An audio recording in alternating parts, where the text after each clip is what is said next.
Hello guys, welcome back to our channel Jagriti blogs. तो कैसे हैं आप सब? आई होप अच्छे होंगे। मैं जागृति स्वागत करती हूँ आपका अपने इस नए ब्लॉग में। दोस्तों, आज का blog deep cleaning fridge blog है। दोस्तों, मेरा फ्रिज तो हो गया है बहुत गंदा, तो मैंने आज सोचा कि एकदम अच्छे से इसको पहले साफ़ कर लेते हैं। तो पहले मैं सबसे पहले फ्रिज के ऊपर का सफाई स्टार्ट करती हूँ।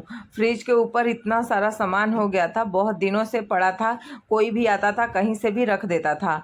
तो सारा पहले मैंने वहाँ से सारे सामान हटाए, फिर ऊपर एक कपड़ा लाया, उस पर जो गंदगी जमी थी मैंने उसको अच्छे से झाड़ के डस्टबिन में ले लिया। फिर मैंने कपड़े को पानी से भिगोया फिनाइल डाल के, फिर उसको मैंने अच्छे से उसे साफ़ किया। साफ़ हो जाने के बाद मैं फ्रिज खोलती हूँ। फ्रिज की हालत ऐसी थी जैसे लग रहा था कोई देख के यही कहे कि ये फ्रिज तो बहुत दिनों से साफ़ नहीं था, क्योंकि बाबू दिन भर फ्रिज खोलता रहता है, इसमें कुछ ना कुछ डालता रहता है। आप देख सकते हैं मेरे फ्रिज में चूड़ी उड़ी भी रखी हैं। ये काम सिर्फ़ और सिर्फ मेरे सुपुत्र का है।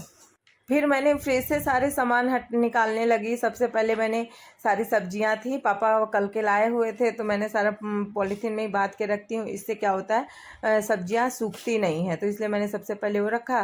फिर साइड में सारे जो रैक लगे होते हैं मैंने उसे एक एक करके निकाला। सारे रैक निकल नहीं रहे थे, पर मैंने धीरे धीरे करके निकाल लिए, सारे रैक निकाली।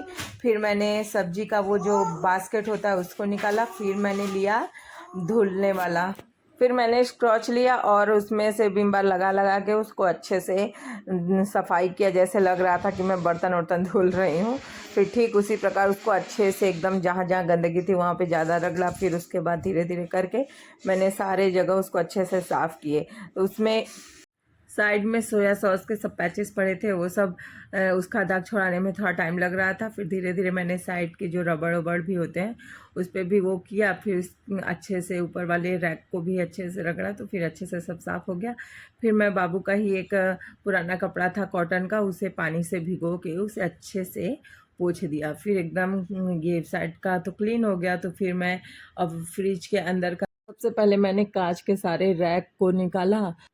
रैक निकालने के बाद उधर भी मैंने सारे साइड साइड से सब कुछ अच्छे से पहले उसको अच्छे से धुला, जैसे बर्तन नहीं धुला जाता है उसी तरह से उसे भी रगड़ रगड़ के वो किया। फिर रगड़ने के बाद फिर मैंने कपड़ा भिगोया था, कपड़ा लिया, उसे भी अच्छे से एकदम क्लीन किया। एकदम फ्रिज जैसे देख के इतना अच्छा सा क्लीन हो गया, जैसे लग रहा था कि एकदम अब फ्रिज नया हो गया है।